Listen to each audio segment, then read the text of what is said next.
साथियों, आज आजादी के अमृत महोत्सव में एक नए भारत का संकल्प हमारे सामने है।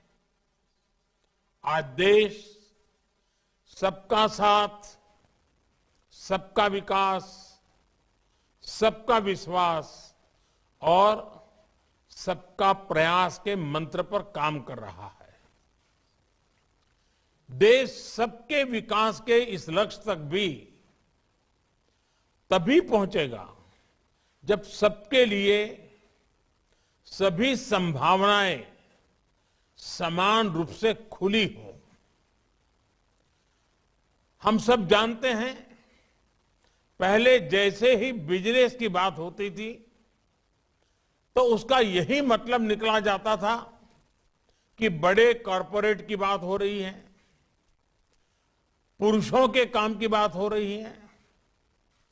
लेकिन सच्चाई ये है कि सदियों से भारत की ताकत हमारे छोटे स्थानीय उद्योग रहे हैं, जिन्हें आज हम एमएसएमईज कहते हैं।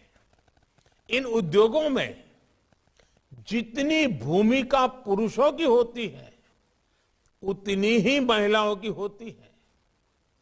आप टेक्सटाइल इंडस्ट्री का उदाहरण लीजिए, पॉटरी का उदाहरण लीजिए, कृषि और मिल्क प्रोडक्ट्स को देखिए। ऐसे कितने ही उद्योग हैं जिनका आधार महिला शक्ति और महिला कौशल ही है। लेकिन ये दुर्भाग्य रहा कि इन उद्योगों की ताकत को पहचानना छोड़ दिया गया था। पुरानी सोच वालों ने महिलाओं के स्किल्स को घरेलू कामकाज का ही विषय मान लिया था। देश की अर्थव्यवस्था को आगे बढ़ाने के लिए इस पुरानी सोच को बदलना जरूरी है। मेक इन इंडिया आज यही काम कर रहा है। आत्मनिर्भर भारत अभियान महिलाओं की इसी क्षमता को देश के विकास के साथ जोड़ रहा है और परिणाम हमारे सामने है। आज मुद्रा योजना की लगभग 70% लाभार्थी महिलाएं हैं। करोड़ों महिलाओं ने इस योजना की मदद से अपना काम शुरू किया है और दूसरों को भी रोजगार दे रही है।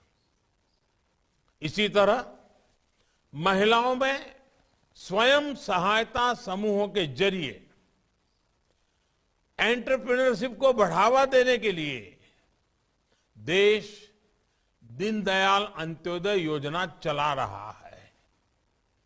देश की महिलाओं का उत्साह और सामर्थ्य इतना है कि 6-7 सालों में स्वयं सहायता समूहों की संख्या 3 गुना बढ़ गई है।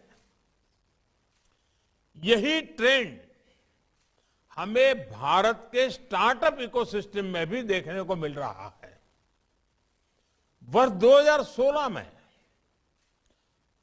16 से हमारे देश में 56 अलग अलग सेक्टर्स में 60,000 से ज्यादा नए स्टार्टअप्स बने हैं और हम सभी के लिए गौरव का विषय है कि इनमें से 45% में कम से कम एक महिला निर्देशक महिला है।